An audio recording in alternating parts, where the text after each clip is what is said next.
हम पर्यावरण शिक्षा में पर्यावरण के प्रकार यानी टाइप्स ऑफ इन्वायरमेंट के बारे में जानेंगे कि पर्यावरण के कौन कौन से प्रकार होते हैं।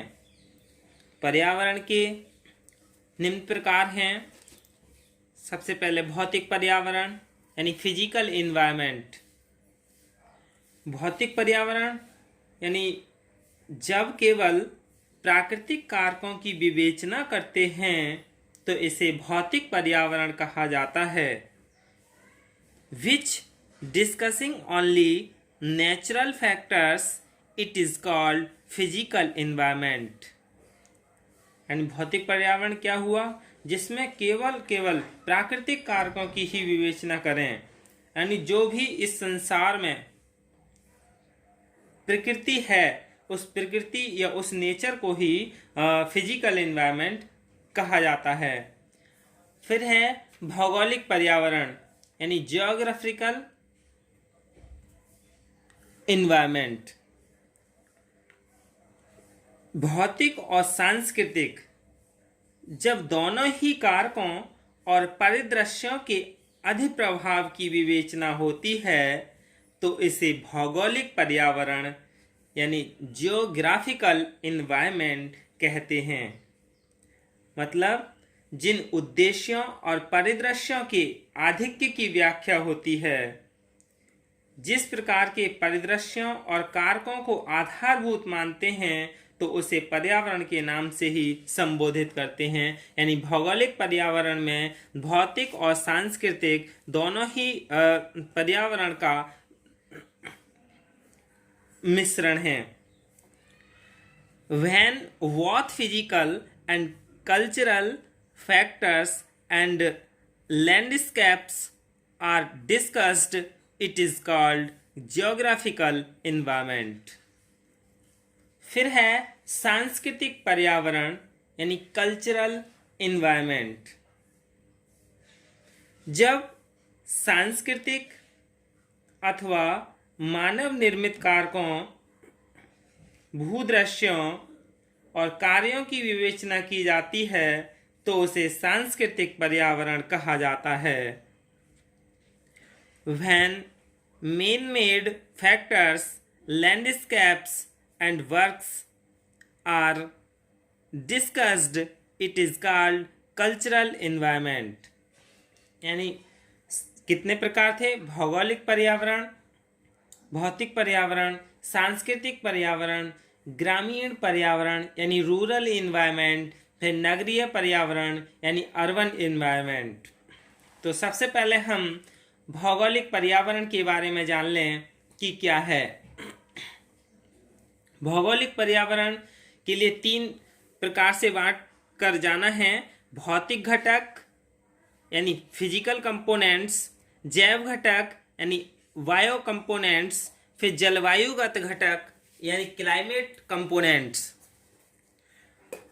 भौतिक घटक में जैसे पर्वत यानी माउंटेन, पठार यानी प्लेट्यू, मैदान यानी फील्ड, नदियाँ रिवर्स, मिट्टी यानी सोइल, खनिज यानी मिनरल्स। यानी ये सब क्या हैं? भौतिक पर्यावरण के भौतिक घटक हैं। फिर बायो कंपोनेंट्स यानी जैव घटक कौन कौन से हैं? वन और घास के मैदान यानी फॉरेस्ट एंड ग्रास फील्ड। फिर है जीव जंतु। फिर है क्लाइमेट कंपोनेंट्स जिसमें कौन कौन से आते हैं? सोलर लाइट यानी सौर प्रकाश, हवाएं यानी और वर्षा। ये सब क्या हैं? इन सब चीज़ों से मिलकर भौतिक पर्यावरण बनता है यानी फिजिकल एनवायरनमेंट बनता है। फिर है भौगोलिक पर्यावरण। भौगोलिक पर्यावरण में कई सारी चीज़ आती हैं, यानी सांस्कृतिक और भौतिक, इन सभी चीज़ों से मिलकर के भौगोलिक पर्यावरण बनता है। नदी यानी रिवर्स, पुल द ब्रिज, खेत यानी फार्म, सड़क रोड, फिर पहाड़, मैदान, भवन, भवन कहते हैं बिल्डिंग के लिए, फिर वन यानी फॉरेस्ट, नगर यानी टाउन, ग्राम यानी विलेज, विद्यालय, उद्योग यानी इंडस्ट्री, ये सभी चीज़ क्या हैं, भौगोलिक पर्यावरण के अंतर्गत आती हैं। फिर है सांस्कृतिक पर्यावरण। सांस्कृतिक पर्यावरण में ये भी 3 चीज़ों से मिलकर के बना है, यानी सामाजिक घटक, सोशल कंपोनेंट्स, फिर धार्मिक घटक यानी रिलीजियस कंपोनेंट्स, सांस्कृतिक घटक यानी कल्चरल कंपोनेंट्स। सामाजिक घटक में कौन कौन सी चीज़ आती हैं, यानी एक और था इसमें आर्थिक घटक यानी इकोनॉमिक कंपोनेंट्स। तो सामाजिक घटक कौन कौन से होते हैं सांस्कृतिक पर्यावरण में? सड़कें, पुल, भवन, शहर, ये सभी क्या हैं, सामाजिक घटक हैं। फिर धार्मिक घटक यानी रिलीजियस कंपोनेंट्स में क्या क्या आते हैं? विद्यालय, मंदिर, मस्जिद, चर्च, ये सभी धार्मिक घटक हैं। सांस्कृतिक घटक यानी कल्चरल कंपोनेंट्स, इसमें क्या क्या आते हैं? अस्पताल, पुलिस स्टेशन, विद्यालय, प्रशासनिक केंद्र। फिर है आर्थिक घटक यानी इकोनॉमिक कंपोनेंट्स, जिसमें भी कई सारे आते हैं, जैसे वाणिज्यिक स्थल यानी जहाँ बिजनेस की जाती है, बाजार होता है। फिर है परिवहन स्थल यानी ट्रांसपोर्ट प्लेस। फिर खनिज केंद्र, औद्योगिक केंद्र, किला, संचार भवन, बैंक, मनोरंजन स्थल, ये सभी चीज़ आर्थिक घटक के अंदर आती हैं। ये क्या है, सब सांस्कृतिक पर्यावरण के अंतर्गत आती हैं। सामाजिक घटक, धार्मिक घटक, सांस्कृतिक घटक और आर्थिक घटक। अब हम ग्रामीण पर्यावरण के बारे में जानेंगे। ग्रामीण पर्यावरण यानी रूरल इन्वायरमेंट। रूरल इन्वायरमेंट के अंतर्गत काफ़ी चीज़ें आती हैं, जैसे कृषि भूदृश्य, नहर, खेत खलियान, पशुपालन स्थल, चारागाह यानी जहाँ पशु चरते हैं। फिर मत्स्य आखेट स्थल यानी जहाँ मछली पालन किया जाता है। वन वस्तु संग्रह स्थल यानी जो वनों से जो भी वस्तुएं उनका जो संग्रह करने वाला स्थल होता है। फिर एकांकी गुट, गांव, कच्ची सड़कें, पुलिया, पक्की सड़कें, पुल, बैलगाड़ी का रास्ता, खच्चर का मार्ग, पगडंडियाँ, झोंपड़ी, ये सभी ग्रामीण पर्यावरण के अंतर्गत आते हैं।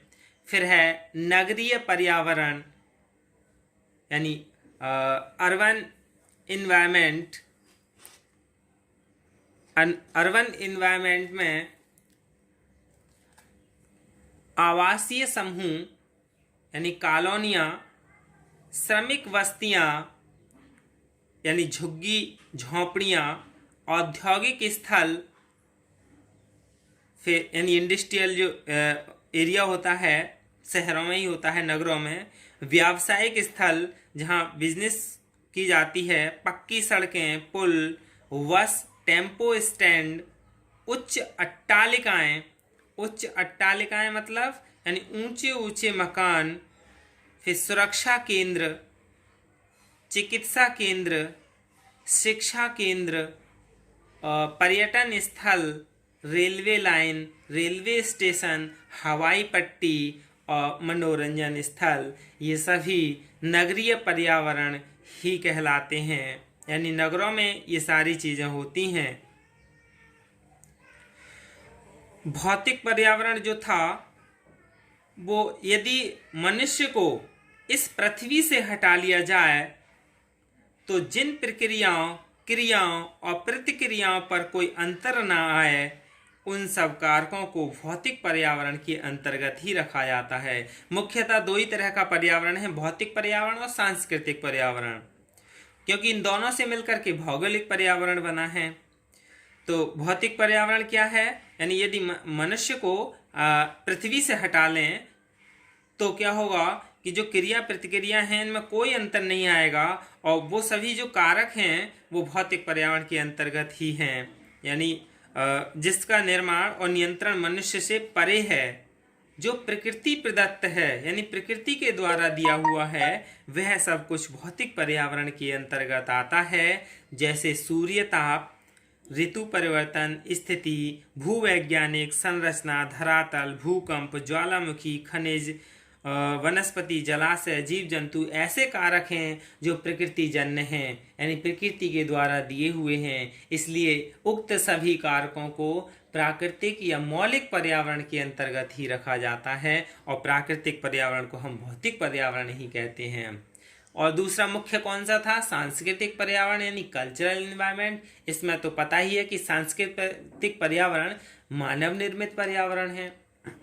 भौगोलिक प्रकृति प्रदत्त यानी भौतिक पर्यावरण जो था वो प्रकृति प्रदत्त पर्यावरण था, और सांस्कृतिक पर्यावरण क्या है? वो मानव निर्मित पर्यावरण है, जिस पर मनुष्य का पूर्ण नियंत्रण होता है, तथा संविधान, धर्म, दर्शन, प्रतिमान यानी मॉडल, आदर्श आइडियल्स, मूल्य, सामाजिक परंपराएं, रीति रिवाज, सामाजिक संबंध यानी सोशल रिलेशन, इन अमूर्त तथ्यों के अलावा मूल कारक भी सांस्कृतिक पर्यावरण के अंतर्गत आते हैं, जैसे सड़कें, पुल, भवन, आवास, शहर, सुरक्षा, चिकित्सा, शिक्षा केंद्र, परिवहन स्थल, मनोरंजन स्थल आदि। ये सभी क्या हैं? मानव निर्मित पर्यावरण हैं, और मानव निर्मित पर्यावरण को सांस्कृतिक पर्यावरण कहा जाता है। प्रकृति प्रदत्त पर्यावरण को भौतिक पर्यावरण कहा जाता है। यही क्या हैं? पर्यावरण के प्रकार हैं। और अब हम इसके बाद पर्यावरण के अवयव यानी घटक के लिए जानेंगे, यानी कंपोनेंट्स ऑफ एनवायरनमेंट क्या हैं। धन्यवाद।